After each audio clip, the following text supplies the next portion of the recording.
Welcome friends, প্রত্যেকে স্বাগত আমাদের ইউটিউব চ্যানেলে। তো আজ আবার কাট অফ মামলা দায়ের হলো মহামান্য হাইকোর্টে। আপনারা জানেন যে এই মুহূর্তে 42,949 যে প্রাথমিক শিক্ষক নিয়োগের জন্য 2016 সালে, সেক্ষেত্রে একের পর এক কাট অফ মামলা দায়ের হয়ে যাচ্ছে মহামান্য হাইকোর্টে। তো আজকে যে কাট অফ মামলাটি দায়ের হয়েছে, তো সেক্ষেত্রে সেই মামলার কেস নম্বর কত, কোন জেলায় মামলাটা হয়েছে, কতজন মামলাকারী রয়েছেন, বিস্তারিত আপনাদের জানাবো এই ভিডিওতে। তো চলুন ভিডিওটা শুরু করা যাক। তো ভিডিও শুরুতেই যে বিষয়টা আপনাদের দেখাবো সেটা হচ্ছে কেস নাম্বার এবং কাকে কাকে কাকে পার্টি করা হয়েছে এই মামলায়। তো সেটা হচ্ছে আপনারা দেখতেই পাচ্ছেন, ডেট হচ্ছে 4/9/2024, অর্থাৎ গতকালকে মামলাটা দায়ের হয়েছে। এবং সেক্ষেত্রে পার্টি করা হয়েছে West Bengal board of primary education APC ভবনকে, দেন তার সাথে the secretary West Bengal board of primary education সেক্রেটারিকে, then national council for teachers education এনসিটিকে, the district primary school council মালদাকে, the chairman district primary school council মালদাকে। তো এক্ষেত্রে দেখুন 5-6জনকে পার্টি করা হচ্ছে, যার কেস নাম্বারটা আপনারা দেখতে পাচ্ছেন WPA 22491 of 2024, Zahida Khatun and others versus the state of West Bengal and others. তো মামলা গ্রাউন্ড কী আছে যদি সিনপসিসের দিকে তাকাই, তো পিটিশনাররা পার্টিসিপেশন করেছে 2014 টেটে, এবং সেক্ষেত্রে 2016 সিলেকশন প্রসেসে তারা বসেছিলেন, অর্থাৎ 42,949। পিটিশনাররা সেক্ষেত্রে তাদের অ্যাপয়েন্টমেন্ট পাওয়ার জন্য তাদেরকে ডিনাই করা হয় ফাইনালি। পরবর্তী ক্ষেত্রে অনারেবল হাইকোর্টের একটা অর্ডারে কম্পোজিট লিস্ট, অর্থাৎ সমস্ত এমপ্যানেল প্রার্থীদের লিস্ট, যেটা 28/11/2022 তারিখে সেটা পাবলিশ হয়। দেন পিটিশনাররা খুঁজে পান যে সেই লিস্টের মধ্যে প্রচুর সংখ্যক এমন প্রার্থী আছে যারা কম নাম্বারে কম কাট অফ স্কোরে তারা চাকরি করছেন। পরবর্তী ক্ষেত্রে এই সমস্ত পিটিশনাররা তাদের ইন্টারভিউ এবং অ্যাপটিটিউড টেস্ট যে নাম্বার সেটা ছাড়াই কিন্তু অনেকেই সেই লাস্ট এমপ্যানেল ক্যান্ডিডেটকে কিন্তু যে লাস্ট কাট অফ যিনি পেয়েছেন তাকে ক্রস করে যাচ্ছেন। তো পিটিশনাররা সেক্ষেত্রে বঞ্চিত হয়েছেন এবং তারা হাইকোর্টের দ্বারস্থ হয়েছেন এবং তারা কাট অফ মামলা দায়ের করেছেন মহামান্য হাইকোর্টে অ্যাপয়েন্টমেন্ট পাওয়ার জন্য। তো এইটা হচ্ছে মামলা সিনপসিস। তো মালদা ডিস্ট্রিক্টে মামলাটা হয়েছে এবং পিটিশনার কতজন আছে সেটা আপনাদের জানিয়ে দিই। পিটিশনার হচ্ছে 23 জন পিটিশনার মামলাটা দায়ের করেছেন।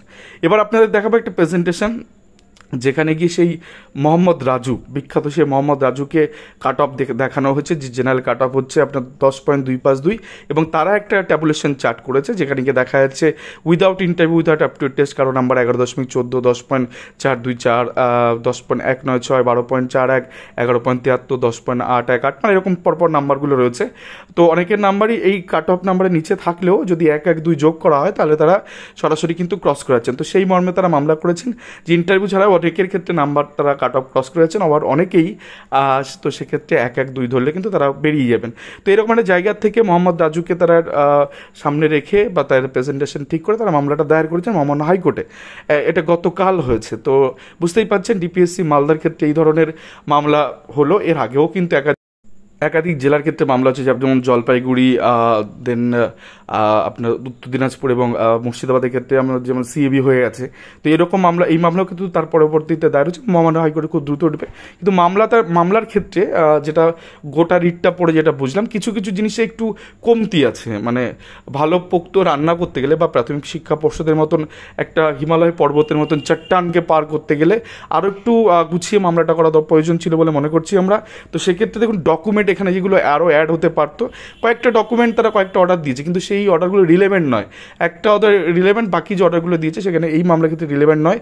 তো আপনাদের একটু ছোট ডকুমেন্টের কথা যদি বলা হয় তাহলে এখানে কী কী দেওয়া উচিত ছিল, সেটা হচ্ছে পিটিআর রুলস, অর্থাৎ প্রাইমারি টিচার রিক্রুটমেন্ট 2016 যে রুলস রয়েছে 9 পাতার, এবং তারপরে একই দিনে অ্যামেন্ডমেন্টের 3টে আছে, সেই 3টেও এখানে দেওয়া উচিত ছিল। তাহলে 9 পাতা এবং পরবর্তী 3টে ভ্যাকান্সি প্রজেকশন, নিজের ডিস্ট্রিক্টে কতটা ভ্যাকান্সি প্রজেকশন আছে তার একটা ট্যাবুলেশন চার্ট এখানে দেওয়া ছিল, যেটা 2 পাতার সরাসরি অফিসিয়াল ওয়েবসাইটে দেওয়া ছিল। 23/5 যে ফাইনাল কাট অফ, সেই 26 পাতা এখানে অ্যাটাচ করার দরকার ছিল। দেন আরটি অ্যাপ্লিকেশন এবং রিপ্লাই, এখানে তেমন আমি আরটি অ্যাপ্লিকেশন খুঁজে পেলাম না, কয়েকজনের ক্ষেত্রে দেখলাম, বাট সে আরটি অ্যাপ্লিকেশন, তার ট্র্যাকিং আইডি যদি কোনো রিপ্লাই দিয়ে থাকে সেটা তো এখানে দেওয়া উচিত ছিল। দেন সার্টেন কিছু যে কাট অফ মামলাগুলো দেখুন আমরা হাইড করে দিয়েছি। 5 নম্বরে যে কাট অফ মামলায় অর্ডার হয়েছে, এর আগে আমাদের সিঙ্গেল বেঞ্চ অর্ডার হয়েছে, কমপ্লাই করেছে প্রাথমিক শিক্ষা পর্ষদ এবং ডিপিএসসি, সেই অর্ডারগুলো হয়তো এই ডিস্ট্রিক্টে না অন্য ডিস্ট্রিক্ট, বাট সেগুলো রিলেভেন্ট ছিল। দেন 6 নম্বরেও এরকম একটা অর্ডার, 7 নম্বরে অর্ডার, 8 নম্বরে অর্ডার, 9 নম্বরে ম্যাট যেটা ডিভিশন বেঞ্চে সেই মামলা, সেই মালদা ডিস্ট্রিক্টেরই মামলা, যেখানে গিয়ে ডিভিশন বেঞ্চে একজন প্রার্থীকে তিনি সিঙ্গেল বেঞ্চে হেরে যান, তিনি ডিভিশন বেঞ্চে মামলা করেন এবং 50টি হরিস্টেন্যান্সার অর্ডার দিয়েছিলেন এবং তাকে কিন্তু 2022-এর ডিসেম্বরে কিন্তু তিনি নিয়োগপত্র হাতে পেয়েছেন। তো সেই অর্ডারটা খুব রিলেভেন্ট এই মামলার ক্ষেত্রে, যে কোনো হোয়াট এভার কাট অফ মামলার ক্ষেত্রে সেটা দরকার। দেন ডাব্লিউপি আরও কিছু 2017 মামলা রয়েছে, দেন কন্টেম্প্ট অ্যাপ্লিকেশন একটা রয়েছে, তার নাম্বার রয়েছে, এবং এতগুলো ডকুমেন্ট তো আপনার লাগছে। এর সাথে যেটা আরও দরকার ছিল সেটা হচ্ছে, আমরা জানি যে 2022 সালে যিনি চাকরিটা পেয়েছেন তিনি মালদা ডিস্ট্রিক্টের গোটা প্যানেল দিয়ে কিন্তু ডিস্ট্রিক্ট ওয়াইজ প্যানেল জমা দিয়ে কিন্তু তিনি চাকরিটা পেয়েছেন। তো একটু খোঁজ খবর নিলেই কিন্তু মালদা ডিস্ট্রিক্টের প্যানেল কিন্তু অ্যাভেলেবেল বিভিন্নভাবে, ঠিক আছে। তো সেটাকে এখন অ্যাটাচ করা যেতে পারতো। তো আরও কিছু কিছু জিনিস কিন্তু একটু খামতি থেকে গেছে এই মামলা করার দৌলতে, অর্থাৎ এখানে কিন্তু সেই জিনিসগুলো দেওয়া যেতে পারতো, তাহলে মামলাটা কিন্তু আরও একটু পোক্ত হতো, আরও একটু পরিচ্ছন্ন হতো, পরিষ্কার হতো, যাতে করে প্রাথমিক শিক্ষা পর্ষদ যে দুর্বল জায়গাগুলো তারা তৈরি করে রেখেছে সেখানে আঘাতটা করা সম্পন্ন হতো। যাই হোক, মামলাটা মোটামুটি ওভারঅল ঠিক আছে, বাট আরও একটু বেটার হতে পারতো। তো এই ধরনের ডকুমেন্ট যাদের প্রয়োজন মনে করবেন, তো আমাদের হেল্পলাইন নাম্বারে সরাসরি যোগাযোগ করবেন। যে কোনো ডিস্ট্রিক্টের ক্ষেত্রে, নর্থ বেঙ্গলের ক্ষেত্রে আপনারা এই নাম্বারে যোগাযোগ করতে পারেন। দেন সাউথ বেঙ্গল নাম্বার দেওয়া আছে। দেন বেসিক প্রবলেম যদি আপনার কোনো কিছুতে থাকে সেটার জন্য একটা নাম্বার দেওয়া আছে। দেন মেজর যদি কোনো প্রবলেম ইস্যু থাকে তাহলে একটা নাম্বার দেওয়া আছে, সরাসরি যোগাযোগ করবেন। এই ধরনের ডকুমেন্ট কিন্তু আপনাদেরকে আমাদের যারা আছে হেল্পলাইন নাম্বার, তারা কিন্তু সরাসরি একটু সময় দিয়ে যদি আপনি জেনুইন প্রার্থী হন, জেনুইন রিপ্লাই পান, তাহলে কিন্তু এই ধরনের জিনিসগুলো কিন্তু তারা আপনাকে প্রোভাইড করে দেবে এবং আপনি তারপর আপনার নিজের মতন করে কিন্তু ব্যবস্থা নিতে পারেন। ধন্যবাদ সকলকে, ভালো থাকবেন, সুস্থ থাকবেন, অবশ্যই চ্যানেলটিকে সাবস্ক্রাইব করে দিন। ধন্যবাদ।